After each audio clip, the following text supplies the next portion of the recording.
좋으신 하나님 감사합니다. 주님이 우리의 그리스도시요 메시아됨을 우리가 고백합니다.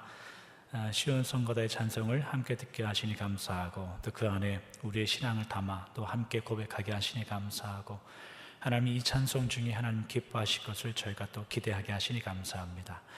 이 시간에 특별히 말씀을 듣사오니 하나님 들을 수 있도록 하시고, 하나님 앞에 마음을 깨달을 수 있도록 이 시간을 축복하여 주시옵소서. 좋으신 예수님의 이름으로 기도하옵나이다. 아멘. 오늘 말씀은 마가복음 8장 22절부터 26절에 있는 말씀입니다. 신약 성경 67면에 있습니다. 마가복음 8장 22절에서 26절까지의 말씀을 봉독해 드리도록 하겠습니다. 벳세다의 이름에 사람들이 맹인 한 사람을 데리고 예수께 나와 손 대시기를 구하거늘 예수께서 맹인의 손을 붙잡으시고 마을 밖으로 데리고 나가사 눈에 침을 뱉으시며 그에게 안수하시고 무엇이 보이느냐 물으시니 쳐다보며 이르되 사람들이 보이나이다. 나무 같은 것들이 걸어가는 것을 보나이다 하거늘 이에 그 눈에 다시 안수하시매 그가 주목하여 보더니 나아서 모든 것을 밝히 보는지라. 예수께서 그 사람을 집으로 보내시며 이르시되 마을에는 들어가지 말라 하시니라. 아멘. 특별히 오늘은 김태우 목사님께서 말씀을 전해주시겠습니다. 모두 듣는 자나 전하는 자나 하나님의 은혜가 충만하기를 또 주님의 이름으로 축복합니다.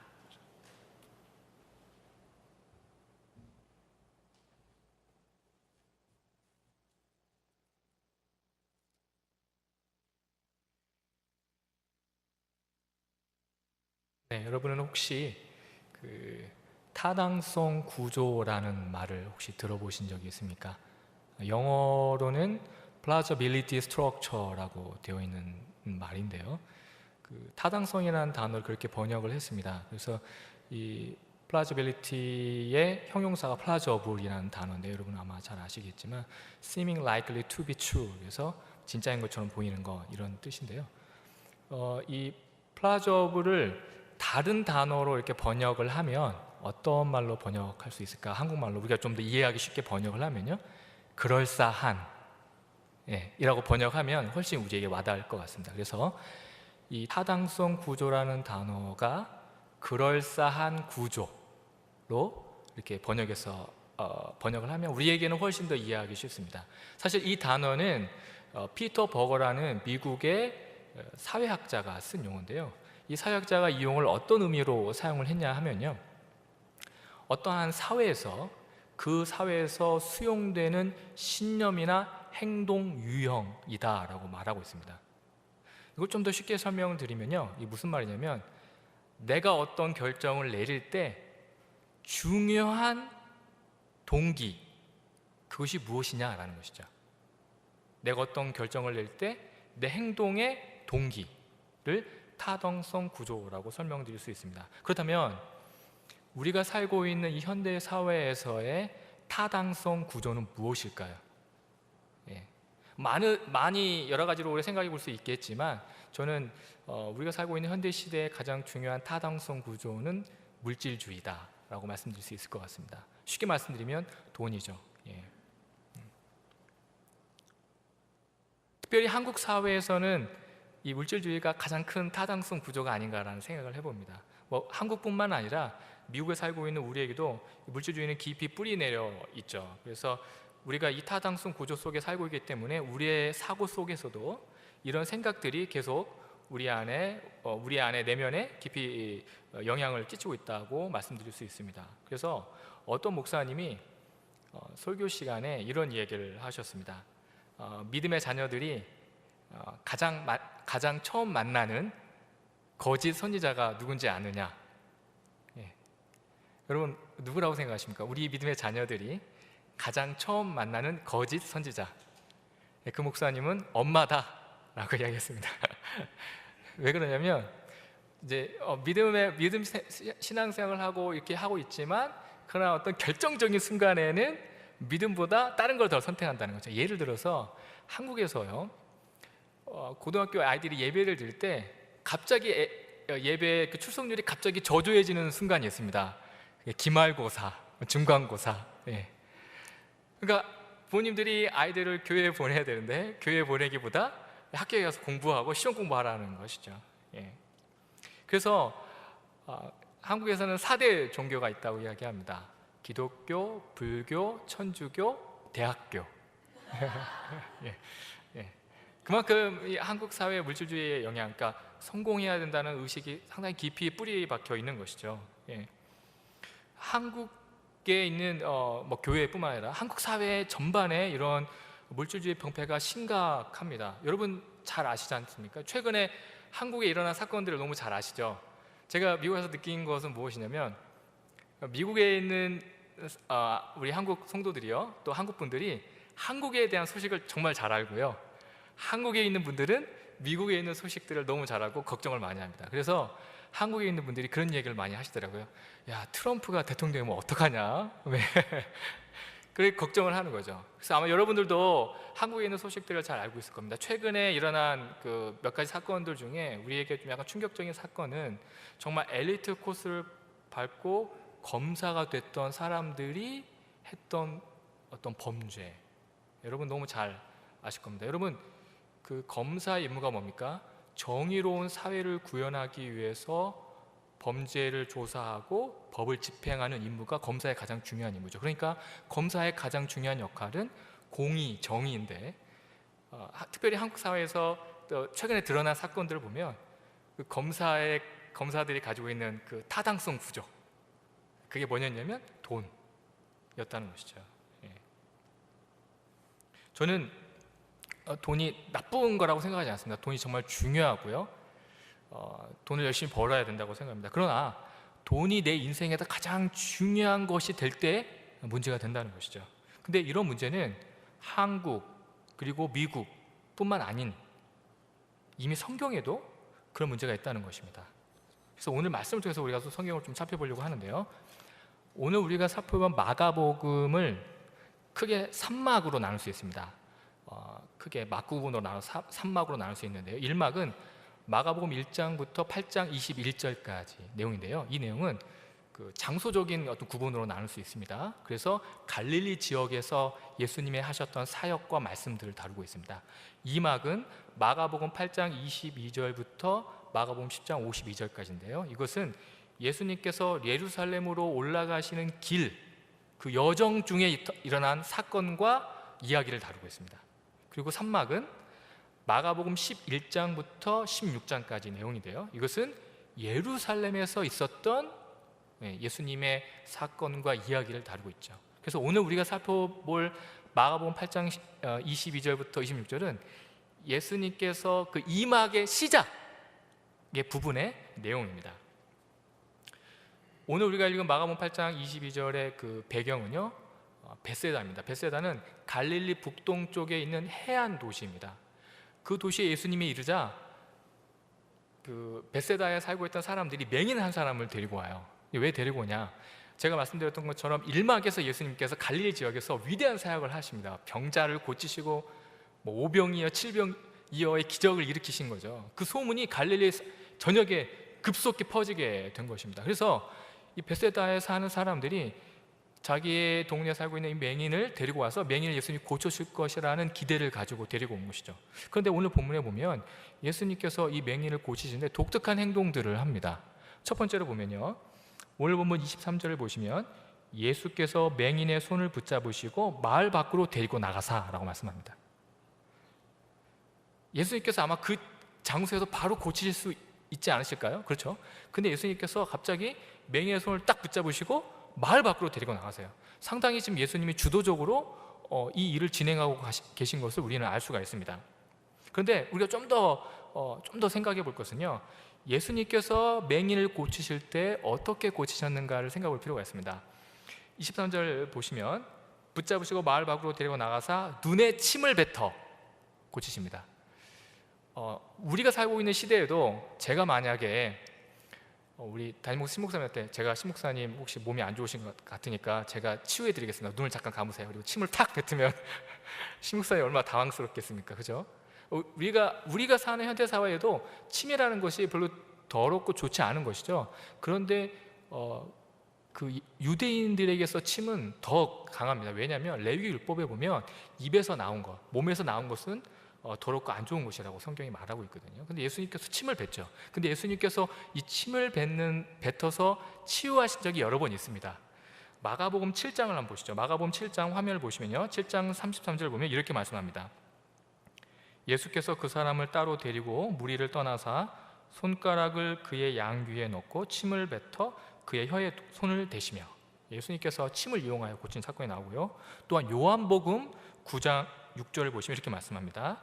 이 말씀을 하시고 땅에 침을 뱉어 진흙을 이겨 그의 눈에 바르시고 라고 말씀합니다. 예수님께서 치유하실 때 침을 좀 종종 사용하신 것 같아요. 그런데 오늘 본문에만 등장하는 예수님의 특별한 어떤 행동이 하나 있습니다. 그것은 무엇이냐면 바로 예수님의 질문입니다. 예수님께서 맹인에게 질문을 하시고 뭐라고 질문하십니까? 무엇이 보이느냐? 라고 질문하세요. 근데 우리가 방금 살펴본 마가복음 7장에 보시면요, 침을 발라서 고쳐진 사건에는 그런 말이 등장하지 않습니다. 7장 34절과 35절을 보시면 이렇게 말씀하십니다. 하늘을 우러러 탄식하시며 그에게 이르시되 에바다 하시니 이는 열리라는 뜻이라. 그의 귀가 열리고 혀가 맺힌 것이 곧 풀려 말이 분명하여졌더라. 예수님께서 그냥 에바다라고 말씀하신 거죠. 또 요한복음 9장 7절에 보시면요, 이르시되 실로암 못에 가서 씻으라 하시니 실로암은 번역하면 보냄을 받았다는 뜻이라. 이에 가서 씻고 밝은 눈으로 왔더라. 그러니까 침을 이용해서 예수님이 여러 번 고치셨는데 예수님께 질문을 하신 적은 없습니다. 그래서 우리는요, 마가복음 8장에 등장하는 맹인을 고치시는 사건에서 예수님께서 행하시는 독특한 사건에, 독특한 행동에 관심을 기울이지 않을 수 없습니다. 왜 예수님께서 질문을 하셨는가? 두 번째로 오늘 본문과 다른 본문의 또 다른 차이점이 하나 있는데요, 이것은 예수님의 질문과 연결되어 있습니다. 그것은 바로 25절인데요 우리 25절 한번 같이 한번 읽어보겠습니다. 마가복음 8장 25절입니다 시작. 이에 그 눈에 다시 안수하심에 그가 주목하여 보더니 나아서 모든 것을 밝히 보는지라. 여러분 혹시 그 펜을 가지고 오셨으면요, 동그라미 하실 부분이 있는데 그것은 무엇이냐면 다시라는 단어입니다. 다시. 그러니까 무슨 말씀이냐면요, 예수님이 몇 번 안수하신 거예요? 2번 안수하셨습니다. 제가 질문 드리겠습니다. 예수님께서 왜 2번에 걸쳐 안수를 하셨을까요? 예수님이 갈릴리 사역에서 정말 열심히 사역을 하셨어요. 잠도 못 주무시고 사역을 하셔가지고 약간 지치신 상태에서 이 벳사다에 오셔가지고 컨디션이 지금 좋지 않으세요. 그래가지고 딱 안수했는데 잘 안 되네. 내가 좀 컨디션이 안 좋은가? 지금 상태가 안 좋은가? 2번 안수하신 겁니까? 아니죠. 혹시 그렇게 생각하시는 분들이 있다면 주변 분들이 잘 돌봐주셔야 돼요. 네. 예수님은 그렇게 하실 필요가 없으신 분이에요. 그렇기 때문에 여기에는 우리가 좀 더 깊이 생각해 봐야 하는 것이죠. 예수님의 의도를 가지고 하셨다는 것이죠. 그래서 사실 예수님께서 무엇이 보이느냐라고 물으시자 24절에서 맹인이 이렇게 이야기합니다. 나무 같은 것들이 걸어가는 것이 보입니다. 아마도 맹인은요, 걸어다니면서 맹인이니까 많이 벽에 부딪히거나 나무에 부딪혔던 적이 있었던 것 같아요. 그래서 잘 안 보이는 거죠, 쉽게 말하면. 그래서 예수님이 2번째 안수하시고 25절에 완벽하게 보입니다. 그래서 영어 성경이 메시지라는 성경에 보면요, 이 밝히 보였다라는 단어를 perfect sight라고 이야기해요. 완벽하게 봤다, 완벽하게 보였다라는 거죠. 그래서 오늘 우리가 이 본문을 이걸 좀 생각해 봐야 되는데요. 근데 생각해 볼 때 오늘 본문에 짧은 본문이죠. 짧은 본문에 반복해서 나오는 단어가 있습니다. 23절, 24절, 25절에 보면 반복해서 어떤 단어가 반복해서 나오냐면 본다라는 단어가 5번 나옵니다. 근데 헬라어 원어 성경에 보면 6번 나와요. 그러니까 짧은 성경에 본다라는 말을 강조하고 있다면 지금 뭔가 마가복음 저자가 우리에게 뭔가 이것을 강조해주고 보여주고 있는 것이죠. 그럼 무엇인가? 우리가 본다라는 단어가 강조되고 있다는 사실 충분히 동의하고 이해하지만 아직까지 왜 예수님께서 2번에 걸쳐서 눈을 치유하셔야만 하는가, 그러니까 맹인을 고치셔야 했는가에 대한 답을 찾기가 어렵습니다. 오늘 본문에서요. 그럴 경우에 우리는 오늘 본문의 앞문맥과 전문맥을 보면 그 실마리를 좀 더 해결해 갈 수가 있습니다. 오늘 본문의 바로 앞에 있는 마가복음 8장 14절부터 21절의 내용은 이렇습니다. 제자들과 예수님이 배를 타고 건너편으로 가시는 거죠. 건너편으로 건너가실 때 예수님께서 제자들에게 이런 말씀을 하십니다. 바리새인들의 누룩과 헤롯의 누룩을 주의하라 라는 말씀을 하세요.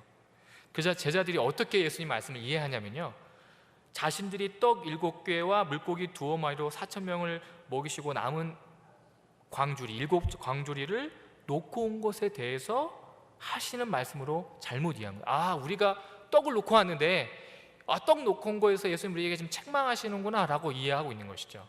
그러자 예수님께서 마가복음 8장 17절과 18절 이렇게 말씀하십니다.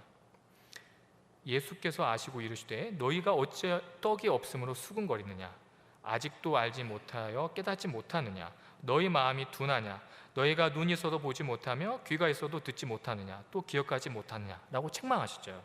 여기서 우리가 주목해야 할 것은요 18절인데 너희가 눈이 있어도 보지 못하며입니다. 여러분, 제자들은요 예수님을 따라다니면서 수많은 기적과 능력을 봤습니다. 예수님께서 말씀하신 것처럼 떡 5개로 5,000명을 먹이신 사건을 직접 본인들이 봤습니다. 떡 7개로 4,000명을 먹이신 사건을 봤어요. 그러나 여전히 제자들은 예수님께서 하시는 말씀을 잘 깨닫지 못하고 있는 것이죠. 그래서 예수님은요 한 번만에 맹인을 고칠 수 있지만 그렇게 하지 않으시고 2번에 걸쳐서 맹인을 치유하신 것입니다. 즉 맹인 치유 사건은 단순한 치유 사건이 아닙니다. 눈이 어두운 제자들을 깨우치기 위한 구체적인 실물 교육인 것이죠. 그래서 예수님은 맹인의 손을 붙잡으시고 마을 밖으로 나가셨던 것이에요. 그리고 예수님이 맹인에게 했던 질문을 동일하게 예수님은 제자들에게 하고 계신 것이죠. 이 맹인 치유 사건 이후에 예수님께서 제자들과 길을 걸어가시다가 예수님이 제자들에게 질문을 한 가지 하십니다. 마가복음 7장 27절을 보시면요, 예수와 제자들이 빌립보 가이사랴 여러 마을로 나가실 때 길에서 제자들에게 물어 이르시되 사람들이 나를 누구라 하느냐 라고 물으십니다. 그러자 제자들은요 사람들이 말하는 예수님에 대해서 이야기합니다. 28절입니다. 제자들이 여짜와 이르되 세례 요한이라 하고 더러는 엘리야, 더러는 선지자 중에 하나라 하나이다 라고 이야기하죠. 예수님께서 사람들의 반응을 들으시고 나서 그러면 너희는 나를 누구라고 하느냐라고 질문을 하십니다. 그래서 베드로가 즉각적으로 이야기를 하죠. 주는 그리스도십니다. 조금 전까지만 해도 제자들이 예수님의 의도를 전혀 깨닫지 못하는 것 같은데 오늘 베드로가 한 고백을 보면요 지금 예수님의 의도를 깨닫는 것처럼 보이죠. 그리고 나서 예수님께서 마가복음 8장 31절에서 이렇게 말씀하십니다. 인자가 많은 고난을 받고 장로들과 대제사장들과 서기관들에게 버림받아 죽임을 당하고 사흘 만에 살아나야 할 것을 비로소 그들에게 가르치시되 라고 말씀합니다. 예수님은 베드로의 고백을 들으시고 나서요 처음으로 이 땅에 오셔서 하셔야 할 일을 가르쳐 주십니다. 그것은 바로 십자가의 죽음이죠. 그자 베드로가 32절에서요 이렇게 이야기합니다. 드러내놓고 이 말씀을 하시니 베드로가 예수를 붙들고 항변하매, 이 항변하매라는 단어는요 꾸짖다라는 거예요. 그러니까 무슨 말이냐면 베드로가 예수님을 꾸짖고 있는 거예요. 예수님이 왜 죽어요? 죽으면 안 되지. 이렇게 예수님 막 꾸짖고 있는 거죠. 왜 그렇습니까? 베드로가 생각한 그리스도와 예수님이 고백한 그리스도와 다르기 때문에 그렇죠. 베드로가 생각한 그리스도는 뭡니까? 이 로마의 압제에서 핍박받고 있는 유대를 회복시키는 정치적 그리스도, 정치적 메시아, 정치적 왕으로 알고 있었던 거죠. 그게 바로 베드로의 타당성 구조입니다. 그게 유대 사회의 사람들이 가지고 있던 타당성 구조죠. 예수님이 가지고 있는 그 십자가에 죽으시는 사건과 다른 것입니다. 그러니까 베드로의 이 상태가 바로 맹인의 상태인 것이죠. 예수님을 제대로 보지 못하고 있는 것입니다. 제대로 이해하지 못하고 있는 것입니다. 여러분, 우리는 어떻습니까? 미국 땅에서 힘들게 이방인으로 살아가는 삶이 쉽지 않습니다. 외롭고 힘든 것 같아요. 무엇보다도 미국에서의 삶은요 불확실하고요 불확정적입니다. 뭔가 이렇게 손에 잡혔고 뭔가 확실한 게 없어요.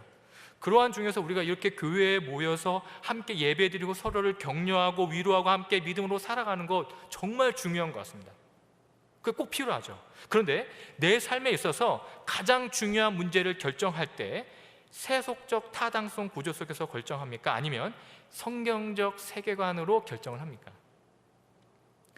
예를 들면 앞에서도 제가 잠깐 언급드렸습니다마는 여러분의 자녀를 양육할 때 말씀을 가르치고 신앙을 살아가는 것이 가장 중요하다고 가르치십니까? 아니면 그냥 이 세속적 타당성 구조 속에서 가르치십니까? 여러분이 잘 아시는 것처럼 우리가 원하든 원하지 않든 우리 아이들은 미국의 교육 시스템 아래 영향을 받을 수밖에 없죠. 그 말은 어떤 말이냐면요, 한 가지 예를 들면요, 아이들은 프리스쿨부터 어떤 걸 배우냐면요, 부부는 남자와 여자만이 결혼하는 것이 아니라 남자와 남자, 여자와 여자도 결혼할 수 있다는 그런 동화책을 보고 자라요. 그 아이들 이렇게 자라갑니다. 그냥 그 아이들 그냥 가만히 내버려 두면요, 어떤 아이들은요 게이 부부가 전혀 낯설지 않은 거죠. 왜? 어렸을 때부터 그렇게 교육받고 자라왔기 때문입니다. 그리고 어떤 아이는 심지어 커밍아웃을 하기도 합니다. 제가 말씀드리고 싶은 건 뭐냐면 이것이 바로 현대 사회 우리가 살고 있는 미국의 타당성 구조인 것이죠. 그렇다면 우리와 우리 아이들이 어떻게 해야 영적으로 눈을 뜰 수 있을까요? 세상의 타당성 구조에 함몰되지 않고 예수님이 기대하시는 삶을 살 수 있을까요? 저는 그것을 바이블 리스닝이라고 말씀드리고 싶습니다. 성경의 귀 기울임, 말씀의 귀 기울임입니다. 말씀을 가까이 하여 말씀의 언어가 내 삶의 언어가 되도록 하는 것이죠. 그럴 때 우리는요, 엄청난 파도처럼 우리를 향해 달려오는 세상 앞에 믿음으로 살 수 있는 것입니다. 말씀은 우리의 불확실성과 불확정성의 불안 속에서 평안과 행복과 안정을 가져다 주는 것이죠. 이것이 무슨 말입니까? 시편 1편 1절과 2절 한번 읽도록 하겠습니다. 제가 읽겠습니다. 복 있는 사람은 악인들의 꾀를 따르지 아니하며 죄인들의 길에 서지 아니하며 오만한 자들의 자리에 앉지 아니하고 오직 여호와의 율법을 지구하여 그 율법을 주야로 묵상한다. 아마 여러분 시편 1편 이 말씀은 여러분 너무 잘 알고 익숙한 말씀이라고 생각합니다. 여기서 복 있는 사람에서 번역된 이 복이라는 단어는요, 좀 더 우리가 다른 말로 번역을 하면 행복이라고 번역될 수 있습니다. 그러니까 행복한 사람이 무엇이냐라는 거죠. 행복한 사람이 어떤 사람이냐라는 것이죠. 성경이 말하는 행복한 사람은 어떤 사람이냐? 그건 시편 1편 2절에 여호와의 율법을 주야로 묵상하는 사람이라는 것이죠. 우리 인생에 변수가 있고 어렵더라도 우리가 하나님의 말씀을 붙들고 그 말씀을 묵상하며 살아가면 우리의 인생이 행복한 인생이라고 성경이 말하고 있는 것입니다. 세속적 타당성 구조 속에서 내 자신을 보면 행복한 삶을 살기가 쉽지 않습니다. 하지만 말씀 안에서 나를 바라본다면 내 인생이 어떤 인생이라고요? 행복한 인생이라는 것이죠. 예. 시편 1편에서 이야기하지 않습니까? 밤낮으로 주야로 여호와의 말씀 묵상한다. 여기서 말하는 주야는 하루 종일을 의미하지만 또 다른 의미는요, 인생의 낮과 인생의 밤을 또 의미합니다.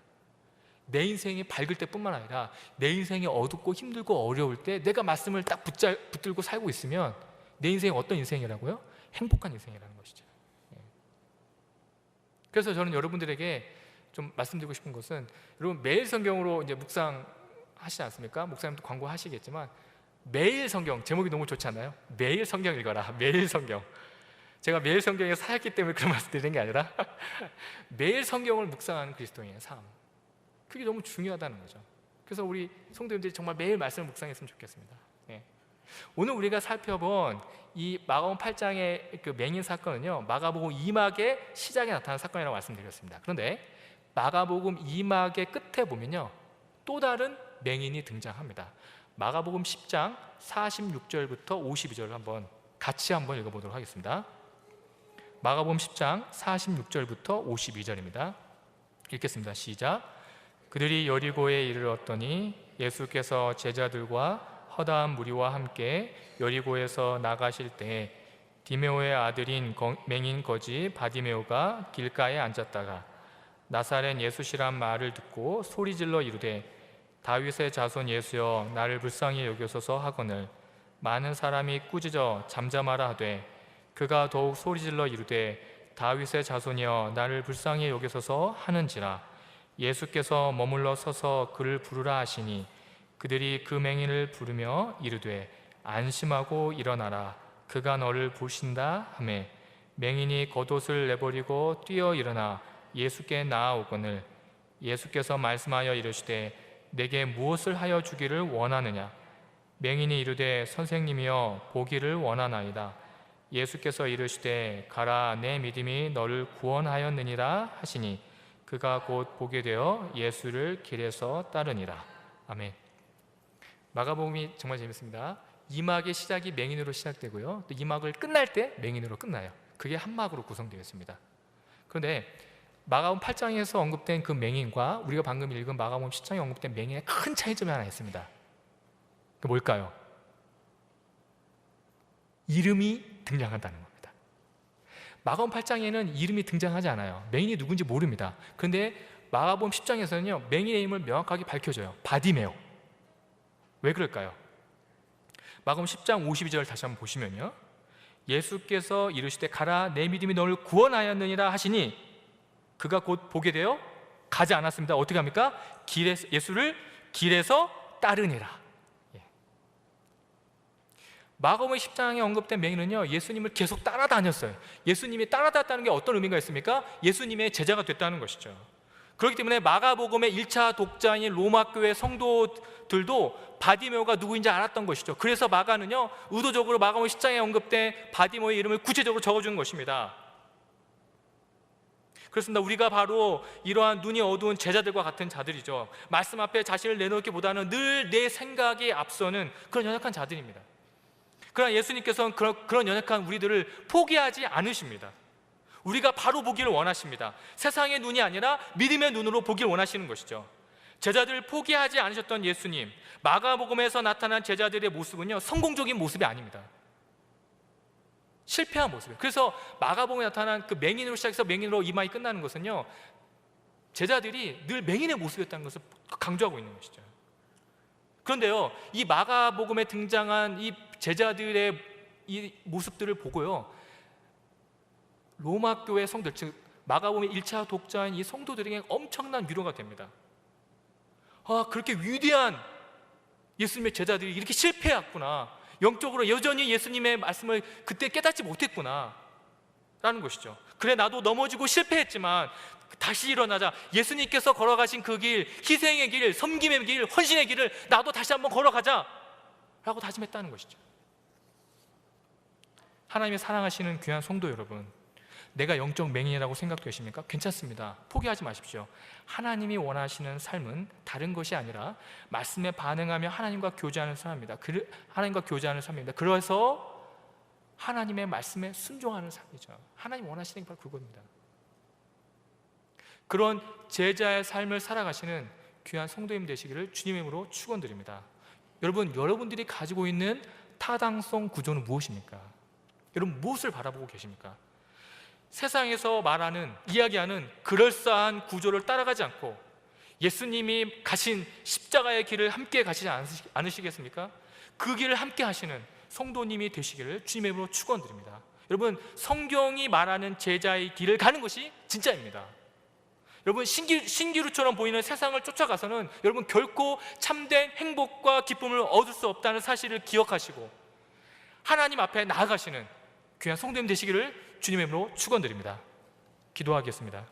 하나님 아버지, 제가 영적 맹인이었습니다. 예수님이 원하시는 삶의 모습이 아니라 내가 원하는 모습대로 살았던 저를 용서해 주시고 이제 예수님의 가신 그 길을 예수님과 함께 걸어갈 수 있도록 도와주시옵소서. 세상의 소리에 기울이지 않고 하나님의 말씀에 귀 기울이는 삶을 살게 해 주시옵소서.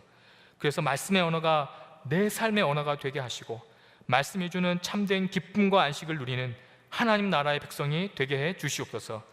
예수님의 이름으로 기도드립니다. 아멘.